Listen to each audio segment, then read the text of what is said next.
ब्रह्मा विष्णु महेश, पहली बात तो तीनों में कोई अंतर नहीं है, तीनों एक ही है। इन तीनों के काम अलग, इनके गुण अलग, इनके नाम अलग, इनके पैदा होने का समय अलग और इनकी शकल भी अलग, इनकी वेशभूषा भी अलग। हमारी दृष्टि में ब्रह्मा विष्णु महेश के ऊपर ब्रह्मा विष्णु महेश का ही रूप है। नहीं, मैं ही नहीं, विष्णु जी कह रहे हैं मैं ही नहीं, ब्रह्मा शंकर तीनों हो गए। ब्रह्मा शंकर इंद्र अग्नि यम दृष्टा सूर्य एवं वरुण सभी स्वतंत्रता रहित हैं। ये स्वतंत्र नहीं है, ये स्वतंत्रता रहित हैं, ये अपनी इच्छा से नहीं चल सकते। यह ईश्वर कौन है, शिव जी, विष्णु जी या ब्रह्मा जी? एक है वही अनेक है। सदगुरुदेव की जय हो। बंदी छोड़ कबीर साहेब की जय। बंदी छोड़ गरीबदास जी महाराज की जय। दादा गुरु रामदेवानंद जी महाराज की जय। बंदी छोड़ सतगुरु रामपाल जी भगवान की जय। सत साहेब सभी भाई और बहनों को। चंदन चपोड़ लेने से क्या कोई संत बन जाता है? मीठी वाणी बोलने से क्या कोई ज्ञानी बन जाता है? भाई सनातन धर्म के अंदर आज वर्तमान समय में ऐसे ऐसे साधु संत आपको देखने को मिल जाएंगे जिनकी अपनी एक अलग ही वेशभूषा होती है, या यूं कहें कि अपने आप को सर्वश्रेष्ठ दिखाने के लिए कुछ अलग ही वो भेष धारण करते हैं। लेकिन भाइयों असली संत की पहचान तो उसके ज्ञान से होती है। जैसे कि परमेश्वर कबीर ने भी कहा है, जाति ना पूछो साधु की, पूछ लीजिए ज्ञान, मोल करो तलवार का, पड़ी रहने दो म्यान। कि असली जो संत होता है उसकी ज्ञान से पहचान होती है। तो भाइयों आज की वीडियो में हम लेके आए हैं एक ऐसे संत को जो जाने माने संत हैं, जिनकी पहचान ही है पीला वेशधारी चंदन चपोड़ी जी महाराज प्रेमानंद जी। भाइयों ये महाराज जी अपने अलग ही लुक की वजह से पहचाने जाते हैं, जाने जाते हैं। तो चलिए भाइयों आज की वीडियो में हम प्रेमानंद जी महाराज के ज्ञान का झाड़ा लेते हैं। जब एक शिष्य ने प्रेमानंद जी महाराज से पूछा कि महाराज जी परब्रह्म परमेश्वर कौन है, शिव जी हैं, विष्णु जी हैं या ब्रह्मा जी हैं? तो देखिए महाराज जी पहले तो थोड़ा सा गुस्साए और क्या जवाब देते हैं। परब्रह्म परमेश्वर कौन है, शिव जी, विष्णु जी या ब्रह्मा जी? एक है वही अनेक है। अभी सारा किया इन्हीं में है, तो तुम में नहीं है क्या? आत्मा कौन है? परमात्मा का रूप है। फिर और किस परमात्मा की खोज कर रहे? अरे महाराज जी अगर नहीं पता था तो थोड़ा सा संत रामपाल जी महाराज का सत्संग सुन लेते। इस तरीके से चिल्लाकर अपने भक्त को धौंस दिखाकर उसकी आवाज को बंद करना, ये कहाँ की समझदारी है और कहाँ का ये जवाब हुआ? तो चंदन चपोड़ी जी महाराज का अर्थ है कि वो तीनों एक ही हैं, ब्रह्मा विष्णु महेश ये तीनों एक ही हैं। तो भाइयों ये बात कहाँ तक हजम हो? भाइयों ये बात तो ठीक उसी प्रकार हो गई जिस प्रकार एक पिता के 3 पुत्र हों, रामू श्यामू और कलुआ। अब कोई व्यक्ति आकर इन तीनों की जानकारी लेना चाहे कि भाई रामू श्यामू और कलुआ की मुझे जानकारी दे दो कि ये कौन है, तो उस व्यक्ति से कोई अन्य तीसरा व्यक्ति रामू श्यामू कलुआ की माता पिता की जानकारी ना देकर उस व्यक्ति से कहे कि भाई रामू श्यामू कलुआ तो एक ही है, ये तीनों एक ही हैं, ये अलग नहीं है, भिन्न नहीं है, ये तीनों एक ही है, तो आप अंदाजा लगा सकते हैं कि उस व्यक्ति की कितनी बुद्धि होगी। वही हाल आज इन चंदन चपोड़ी जी महाराज का है।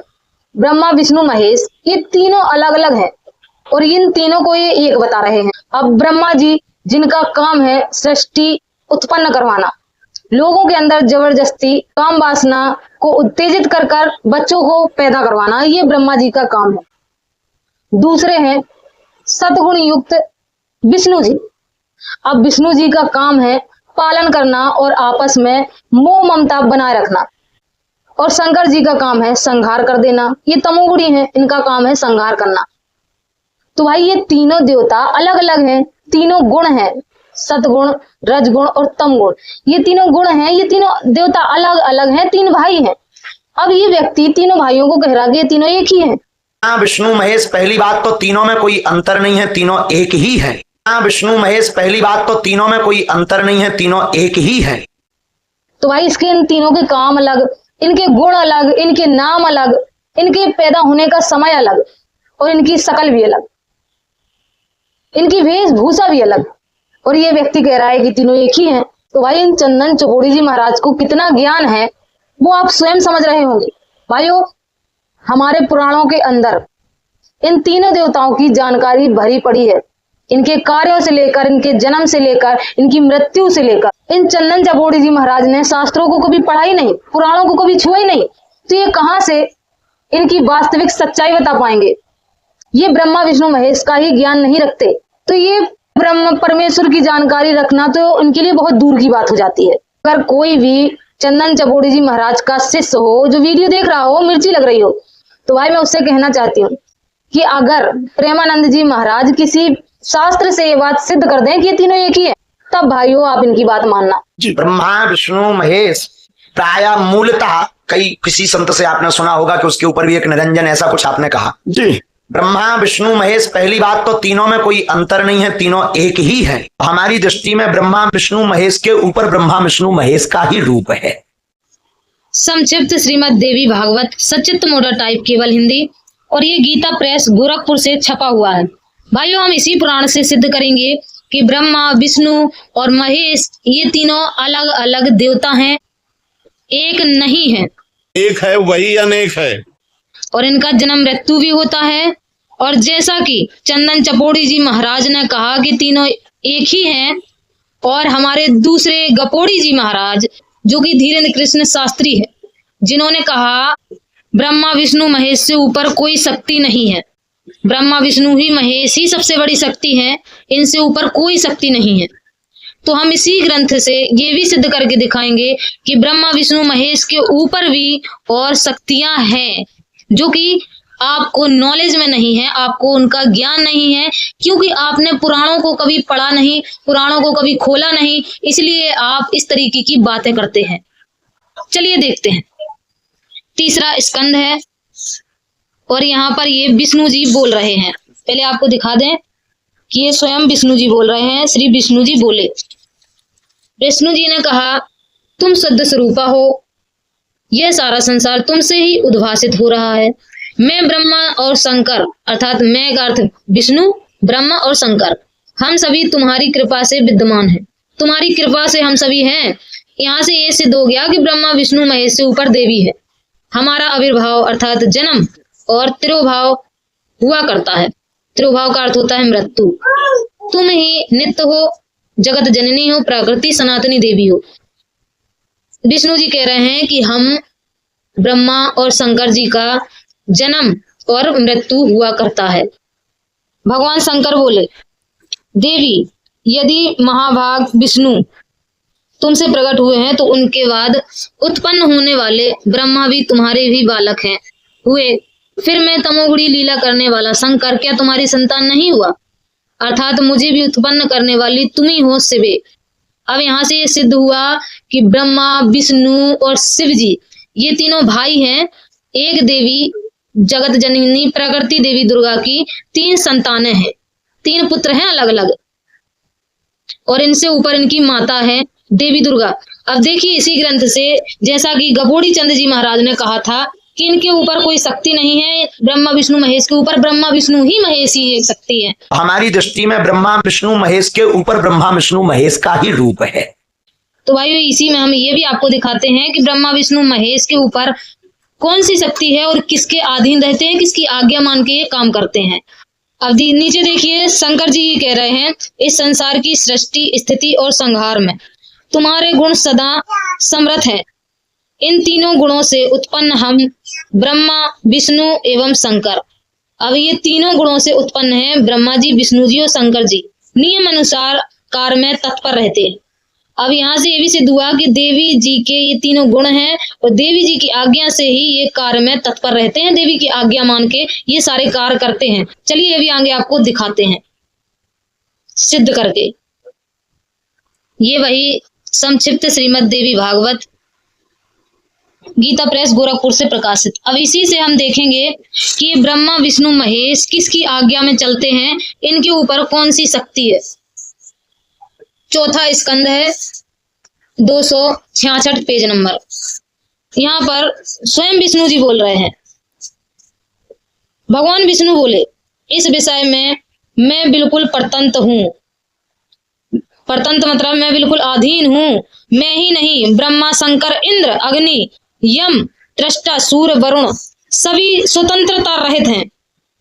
देखिए अब यहाँ पर विष्णु जी कह रहे हैं, चंदन चपोड़ी जी महाराज प्रेमानंद जी और गपोड़ी जी महाराज धीरेन्द्र कृष्ण शास्त्री जी, आप दोनों ये देख लीजिए, स्पष्ट यहाँ पर लिखा है, जैसा कि आपका मानना है कि ब्रह्मा विष्णु महेश के ऊपर कोई और शक्ति नहीं है ब्रह्मा विष्णु महेश के ऊपर ब्रह्मा विष्णु महेश ही हैं, तो आप आंख फाड़ के देख लीजिए कि ब्रह्मा विष्णु महेश के ऊपर कौन सी शक्ति है और किसके अधीन रहते हैं। इस विषय में मैं बिल्कुल परतंत्र हूँ, अधीन हूँ, मैं ही नहीं, विष्णु जी कह रहे हैं मैं ही नहीं, ब्रह्मा शंकर तीनों हो गए, ब्रह्मा शंकर इंद्र अग्नि यम त्रष्टा सूर्य एवं वरुण सभी स्वतंत्रता रहित हैं। ये स्वतंत्र नहीं है, ये स्वतंत्रता रहित हैं, ये अपनी इच्छा से नहीं चल सकते। यह संपूर्ण चराचर जगत योग माया के अधीन है। ये माया प्रकृति देवी सनातनी दुर्गा अंबिका जगदम्बिका इसके बहुत सारे नाम हैं। आदि ब्रह्मा से लेकर स्तंभ पर्यंत सब के सब उन्हीं में गुथे हुए हैं। सुब्रत यह योग माया सर्वप्रथम स्वेच्छा पूर्वक जैसा काम करना चाहती है, हम लोग उसी प्रकार के कार्य में केवल सहकारी बन जाते हैं। सभी पर उसका ही पूर्ण अधिकार है। ये सहकारी बन जाते हैं योग माया प्रकृति देवी दुर्गा के, जो दुर्गा चाहती है इनसे जो काम करवाना चाहती है ये वो काम करते हैं, सहकारी बन जाते हैं, सिर झुकाए खड़े रहते हैं, दुर्गा के अधीन हैं ये सब के सब। कौन कौन?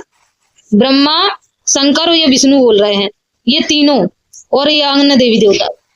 तो भाई इनसे ऊपर की जो शक्ति है वो देवी हो गई। अब देखिए देवी भी अपने ऊपर एक शक्ति बताती है, वो भी आप देख लीजिए आंख फाड़ के। वही संक्षिप्त श्रीमद् देवी भागवत और गीता प्रेस गोरखपुर से छपी हुई है। अभी तक आपने जाना कि ब्रह्मा विष्णु महेश की जन्म मृत्यु होती है, उनके ऊपर उनकी माता देवी दुर्गा हैं, जिनके अधीन हैं ब्रह्मा विष्णु महेश, और देवी दुर्गा के आज्ञा में ये रहते हैं, और ये तीनों गुण हैं।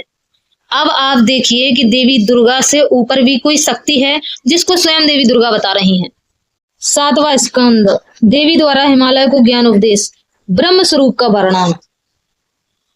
देवी जी कहने लगी, पर्वतराज उस ब्रह्म का क्या स्वरूप है यह बतलाया जाता है, जो प्रकाश रूप सबके अत्यंत समीप में स्थित हृदय रूप गुहा में स्थित होने के कारण गुहाचन नाम से प्रसिद्ध है और महान पद अर्थात परम प्राय है। यहाँ से स्पष्ट हो रहा होगा आपको कि देवी जी किसी ब्रह्म के स्वरूप के बारे में आपको बताने का प्रयास कर रही हैं। जितने भी चेष्टा करने वाले अर्थात किसी की बुद्धि में आने वाला नहीं है। अब देवी जी बता रही हैं कि वो जो ब्रह्म है वो किसी की भी बुद्धि में आने वाला नहीं है। तो भाई यही कारण रहा कि इन नकलियों की बुद्धि में वो आया ही नहीं। यह तुम जानो जो परम प्रकाश रूप है, जो सूक्ष्म से भी अत्यंत सूक्ष्म है। आगे देखो, वही अक्षर ब्रह्म है। अक्षर ब्रह्म है वो, उस वेदन योग लक्ष्य का तुम वेदन करो, मन लगाकर उसमें तन्मय हो जाओ। अब देवी जी से जब हिमालय राज ने ऊपर का ज्ञान पूछा तो देवी जी ने बताया कि वो ब्रह्म अक्षर ब्रह्म है और वही वेदने लायक है, वही लक्ष्य बनाने लायक है, अर्थात उसी का लक्ष्य बनाकर भक्ति करने लायक है। अब देवी किसी दूसरे अक्षर ब्रह्म की ओर संकेत कर रही हैं। नीचे भावनानुगत होकर चित्त के द्वारा उस बाण को खींचकर उस अक्षर रूप ब्रह्म को ही लक्ष्य बनाकर वेदन करो। अब ये अक्षर रूप ब्रह्म ये तीन हैं, क्षर अक्षर और परम अक्षर, ब्रह्म ब्रह्म और पार ब्रह्म परमेश्वर। ये जो देवी बता रही हैं ये सबसे निचले ब्रह्म की बात बता रही हैं। इनसे ऊपर दो ब्रह्म और है, पर ब्रह्म और पार ब्रह्म परमेश्वर, जो कि कबीर साहिब हैं। भाइयों अगर इन तीनों ब्रह्म के बारे में आप विस्तार से जानकारी चाहते हैं तो अवश्य सुने जगत गुरु तत्वदर्शी संत रामपाल जी महाराज के सत्संग। प्रणव ओम धनुष है, जीवात्मा बाण है और ब्रह्म उसका लक्ष्य कहा जाता है। अब देवी ने ब्रह्म के बारे में बता दिया कि उसका ओम मंत्र है और जीवात्मा से उसको जाप करना होता है और लक्ष्य ओम को रखो। देवी ने ब्रह्म तक की साधना यहाँ पर बता दी। उससे ऊपर की साधना जगत गुरु तत्वदर्शी संत रामपाल जी महाराज बताएंगे, जो कि श्रीमद् भागवत गीता के अंदर गीता ज्ञानदाता ये ब्रह्म ही काल ब्रह्म है और इसी ने भागवत गीता का ज्ञान दिया। और इसने ही कहा है श्रीमद् भागवत गीता के अंदर कि ब्रह्म पर ब्रह्म और पार ब्रह्म की जानकारी अगर आप चाहते हैं तो तत्वदर्शी संतों की शरण में जाओ, वो आपको आगे का मार्ग बताएंगे, आगे की भक्ति बताएंगे, जिससे आपका पूर्ण मोक्ष होगा। और यहाँ पर देवी जी ने ओम तक की साधना बता दी, ओम मंत्र बता दिए ब्रह्म का। और ब्रह्म ने काल ब्रह्म ने श्रीमद् भागवत गीता बोलते समय तीनों मंत्र संकेत में बताए हैं कि ओम तत्सत इति निर्देशे ब्रह्मणे त्रिवेदे स्मृते, कि उन तीनों ब्रह्मों का स्मरण करने का और पूर्ण मोक्ष प्राप्त करने का जो मंत्र है वो सिर्फ ओम तत्सत, ये तीनों मंत्र हैं जो आपको तत्वदर्शी संत देगा। उस एकमात्र परमात्मा को ही जाने, दूसरी सब बातों को छोड़ दे। अब देवी जी कह रही हैं कि अगर आपको ब्रह्म को पाना है तो सिर्फ ब्रह्म की ही साधना करें, बाकी सब बातों को छोड़ दें, अर्थात जितनी भी पूजा आप कर रहे हैं, मनमुखी साधनाएं कर रहे हैं, सारी साधनाओं को छोड़ दें, त्याग दें। उसके बाद आप उस पूर्ण परमात्मा को प्राप्त कर सकते हैं। इस आत्मा का ओम के जप के साथ ध्यान करो, इससे अज्ञानमय अंधकार से सर्वथा परे और संसार समुद्र से पार हो जाओगे। जो ब्रह्म है उसको पा जाओगे। वह ब्रह्मलोक रूप दिव्य आकाश में स्थित है। देवी ने ब्रह्म तक की यहाँ पर साधना बता दी कि आप ब्रह्म को पा जाओगे और वो आकाश में स्थित है। तो भाई यहाँ पर देवी जी ने आपको ब्रह्मलोक तक की साधना बता दी। तो यहाँ से ये सिद्ध हो गया कि जैसा कि हमारे चंदन चपोड़ी जी महाराज कह रहे थे कि आत्मा ही परमात्मा है, और हमारे गपोड़ी जी महाराज कह रहे थे कि ब्रह्मा विष्णु महेश के ऊपर ब्रह्मा विष्णु महेश का ही रूप है। तो यहाँ से सिद्ध हुआ कि ब्रह्मा विष्णु महेश के ऊपर देवी दुर्गा है, और देवी दुर्गा के ऊपर ये ब्रह्म है, ब्रह्म, और ब्रह्मलोक आकाश में स्थित है। और देवी ने इसका मंत्र भी बता दिया कि इसको कैसे प्राप्त किया जाए। और भाइयों, गीता ज्ञान दाता यही काल ब्रह्म श्रीमद् भागवत गीता में बताता है कि ब्रह्मलोक पर्यंत सभी पुनरावर्ती है। ब्रह्मलोक पर्यंत पूर्ण मोक्ष नहीं है कि आपने ब्रह्मलोक की प्राप्ति कर ली तो पूर्ण मोक्ष हो गया, नहीं। ब्रह्मलोक के बाद भी पुनरावर्ती है, ब्रह्मलोक भी नाश में आता है। अगर आप पूर्ण मोक्ष चाहते हैं तो जगत गुरु तत्वदर्शी संत रामपाल जी महाराज के सत्संग सुने और पार ब्रह्म परमेश्वर की भक्ति करें, जो इनसे तीसरा है। अब देखिए भाइयों, चंदन चपोड़ी जी महाराज की परमात्मा की परिभाषा। अंतर में जो बैठा हुआ है वो परमात्मा ही आत्मा है, दूसरा कोई नहीं। आत्मा और परमात्मा में जो अभेद देखता है वही सच्चा ज्ञानी है, जो भेद देखता है अभी वह ज्ञानी है। इनका कहने का अर्थ है कि आत्मा और परमात्मा में कोई भेद नहीं है, आत्मा और परमात्मा एक ही है। आपने अपनी आत्मा को जान लिया तो आपने परमात्मा को जान लिया। अरे मूर्ख व्यक्ति, चंडाल चौकड़ी, जब आत्मा ही परमात्मा है तो आत्मा आत्मा जपना क्यों राधे राधे में लोगों को फंसाए पड़ा है? राधे राधे क्यों जपवा रहा है लोगों से? महामूर्ख व्यक्ति, तुझे परमात्मा की भी परिभाषा नहीं पता। भाइयों, मैं इसको मूर्ख इसलिए कह रही हूं क्योंकि इस व्यक्ति को ना ही हमारे वेदों का ज्ञान है, ना ही हमारे शास्त्रों का ज्ञान है, ना ही हमारे पुराणों का ज्ञान है, और ये लोगों के अनमोल जीवन से खेल रहा है। मनुष्य जन्म बहुत दुर्लभ है, जो बार बार नहीं मिलता, उन लोगों के मनुष्य जन्म से खेल रहा है। हमारे सनातन वेदों के अंदर परमात्मा की परिभाषा कुछ और है और ये ढोंगी कुछ और ही बता देते हैं। वेद कहते हैं परमात्मा राजा के समान है और तीसरे स्थान पर विराजमान है। परमात्मा अलग है और आत्मा अलग है। अगर पढ़े लिखे नहीं हो, अनपढ़ अज्ञानी हो, तो संत रामपाल जी महाराज के सत्संग सुन लो, ज्ञान हो जाएगा। पूर्ण परमात्मा की प्राप्ति के लिए आत्मा उसी दिन से प्रयत्नशील है जिस दिन से ये उससे बिछुड़ी है, क्योंकि काल भगवान ने उसी दिन अपने रंग दिखाने शुरू कर दिए थे जिस दिन से हम इसे मिले। अर्थात हम सभी आत्माएं दुर्गा के अंदर थे और दुर्गा एक युवती लड़की परमात्मा ने बनाई और इस काल के पास भेजी थी। इस काल भगवान ने उसके साथ उसी समय से दुर्व्यवहार शुरू कर दिया था और उसी समय से वो परमात्मा को पुकारने लग गई थी, मेरी रक्षा करो, मुझे बचाओ। उसके बाद फिर हमारा जन्म हुआ। हम यहाँ पर काल ने सूझबूझ से इस 5 तत्वों की कैद में बांध करके ये झूठा सारा साजबाज हमारे ऊपर जकड़ दिया और हमें जीव बना दिया। पहले हम हंस रूप थे, परमात्मा परमहंस रूप है। हम आत्मा थे, प्रभु परमात्मा हैं। आत्मा और परमात्मा के गुण बहुत से मिलते जुलते हैं, केवल सामर्थ्य में अंतर है। बाकी परमात्मा का शरीर भी नूरी है, हमारा शरीर भी वहाँ नूर का होता है। आत्मा भी अविनाशी है, प्रभु भी अविनाशी है, लेकिन परमात्मा समर्थ है और आत्मा समर्थ नहीं है। अब हम वहाँ पर परमात्मा जैसे गुणों युक्त थे और यहाँ आकर के हम जीव बन गए। धर्मदास साहिब जी कहते हैं, मेरे हंसा भाई हंस रूप था जब तू आया, अपना स्वरूप भूल में भूला ताते जीव कहाया। मेरे हंसा भाई तू हंस रूप था जब तू आया। अब हमने उस परमात्मा को पाने के लिए फिर हंस ही बनना होगा, तभी हम उस परमेश्वर को पा सकेंगे, उसके लोक में रह सकेंगे। उसी समय से ये आत्मा परमात्मा की चाह में लगी हुई है। इस काल भगवान ने अपनी सूझबूझ से इस जीव आत्मा को भ्रमित कर दिया। झूठे गुरु बना के, झूठे संत भेज के शास्त्र विरुद्ध साधना पर सबको आरूढ़ कर दिया। पूर्ण परमात्मा का नामो निशान मिटा दिया। भगवान कैसा है, कौन है, ये सारी रोड़ गदोड़ कर दी। कोई कहता है भगवान निराकार है, कोई कहता है भगवान विष्णु है, कोई कहता है भगवान शिव जी है, कोई कहता है भगवान ब्रह्मा है, यही सर्वसृष्टि रचनहार है, कोई कहता है भगवान तो ब्रह्म है। यानी किसी की भी थ्योरी, किसी का भी सिद्धांत एक दूसरे से मेल नहीं करता। जो लोक वेद है, लोक वेद के आधार से सभी आधारित हो गए।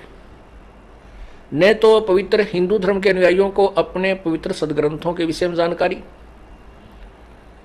और न ही पवित्र ईसाई धर्म के अनुयायियों को अपने ही सदग्रंथ के, अपने ही पवित्र बाइबल के विषय में जानकारी कि वो क्या बताना चाहता है, क्या संदेश दे रहा है। परमात्मा साकार है या निराकार, कौन है, कहाँ रहता है, ये सब विद्वान है हमारे सदग्रंथों में। लेकिन हमें जो ज्ञान प्राप्त है वो लोक वेद के आधार से है।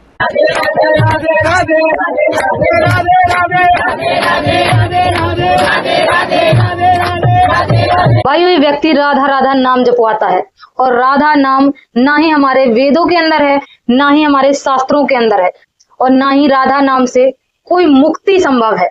श्रीमद् भागवत गीता जो स्वयं श्री भगवान ने बोली है, उसमें भी राधा नाम का कहीं कोई जिक्र नहीं है। तो इससे स्पष्ट होता है कि राधा राधा जपने से कोई लाभ नहीं है और ना ही आपकी रक्षा हो सकती है। अभी हाल ही में एक बहुत बड़ी दुर्घटना हुई वृंदावन के अंदर।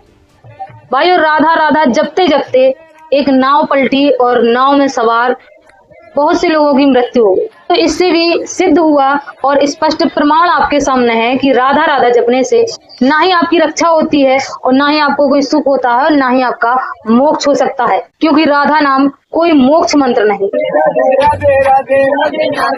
भाइयों, इनके जैसे ढोंगी, पाखंडी, चंदन चपोड़ी, नकली संतों की वजह से लोग नास्तिकता की ओर जा रहे हैं। भाइयों, लोग इन पर विश्वास करते हैं और इनके द्वारा बताए गए मंत्र जपने लगते हैं, लेकिन उनकी रक्षा नहीं होती।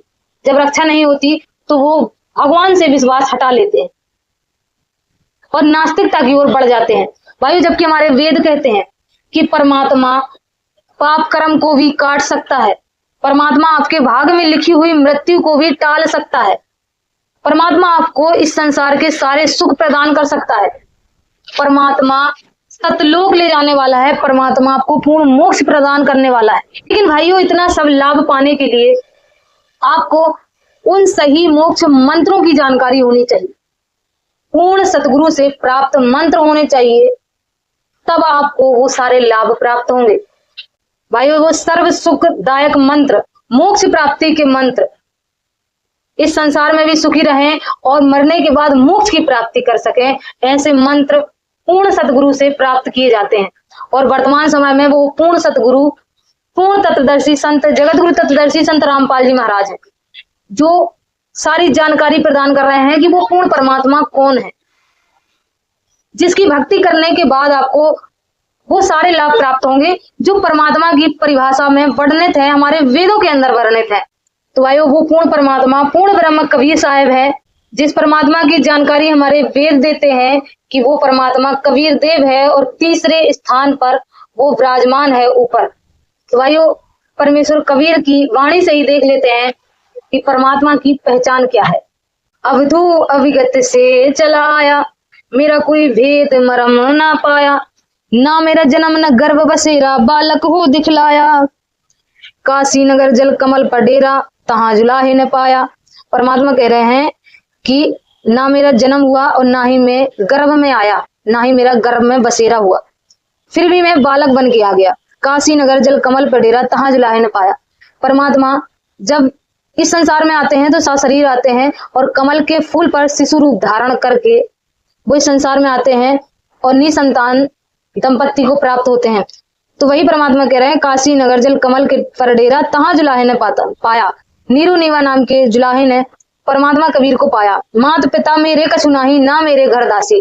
परमात्मा कह रहे हैं, ना मेरे माता है, ना पिता है और ना ही मेरे घर दासी अर्थात पत्नी है। जुलाहे का सुत आन कहाया, जगत उड़ाए मेरी हंसी, मैं जुलाहे का पुत्र आकर कहलाया। तो ये संसार मुझे ना पहचान कर मेरी हंसी उड़ाता है। पांच तत्व का धड़ नहीं मेरा।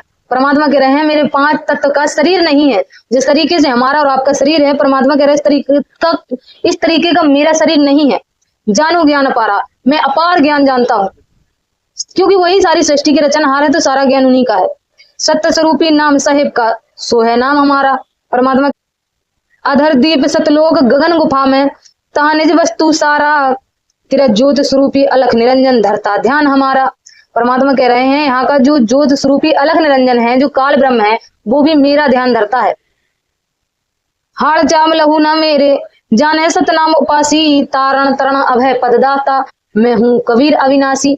परमात्मा कह रहे हैं मैं कबीर अविनाशी हूँ, सबका तारण हार हूँ, मेरा नाम कबीर है। जो परमात्मा अविनाशी होता है, उसका कभी नाश नहीं होता, उसका हमारे आपके जैसा शरीर नहीं होता, और वो माता पिता के सहयोग से उसका जन्म नहीं होता, और वो किसी माँ की गर्भ में नहीं आता, किसी माँ के कोख से उसका जन्म नहीं होता। ये परमात्मा की परिभाषा है, परमात्मा की पहचान है।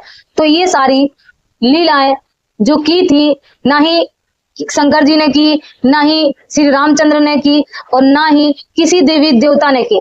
जितने भी अवतार हुए, सारे अवतार माँ के गर्भ से हुए, और एकमात्र परमेश्वर कबीर ही ऐसे हैं जो माँ के गर्भ में नहीं आए। वेदों के अंदर वर्णित परमात्मा की परिभाषा से मेल अगर कोई खाता है तो वो परमात्मा कबीर है। तो भाई आपने पहचाना कि परमेश्वर कबीर साहिब हैं, जो साकार हैं, और आत्मा और परमात्मा अलग है। तो भाइयों आपने आज जाना कि परमेश्वर कबीर है, जो अलग है, परमात्मा है जिन्होंने सारी सृष्टि को रचा और आत्माओं को बनाया। आत्माओं के पिता हैं जनक हैं, वो अलग हैं, और आत्माएं अलग हैं। तो स्पष्ट हुआ कि आत्मा और परमात्मा अलग अलग है, अभेद नहीं है, इसमें भेद है। तो भाइयों प्रेमानंद जी महाराज से हमारी प्रार्थना है कि लोगों का अनमोल मनुष्य जन्म बर्बाद ना करें। आपके पास कोई ज्ञान नहीं है, आपके पास वो मोक्ष मंत्र नहीं है, आप पूर्ण सतगुरु नहीं है, इस बात को स्वीकारें। और आप भी संत रामपाल जी महाराज के सत्संग सुने, उनके चरणों में शीश झुकाएं, मान बढ़ाई को त्यागें, चंदन चपोड़ना बंद करें, और अपने शिष्यों को लेकर संत रामपाल जी महाराज की शरण में आ जाएं। अभी वक्त है, सुधर जाइए। एक से एक लाइलाज बीमारियां ठीक हो रही हैं संत रामपाल जी महाराज के दरबार में, उनके द्वारा दिए जा रहे प्रमाणित मंत्रों के जाप करने से। तो आप भी आए और संत रामपाल जी महाराज के द्वारा दिए जा रहे मंत्रों के जाप करें, उससे आपकी किडनी का रोग भी 101% ठीक हो सकता है। तो आइए मिलेंगे नेक्स्ट वीडियो में इसी तरीके की प्रमाणित जानकारी के साथ। तब तक के लिए सत साहिब, जय हो बंदी छोड़ दी।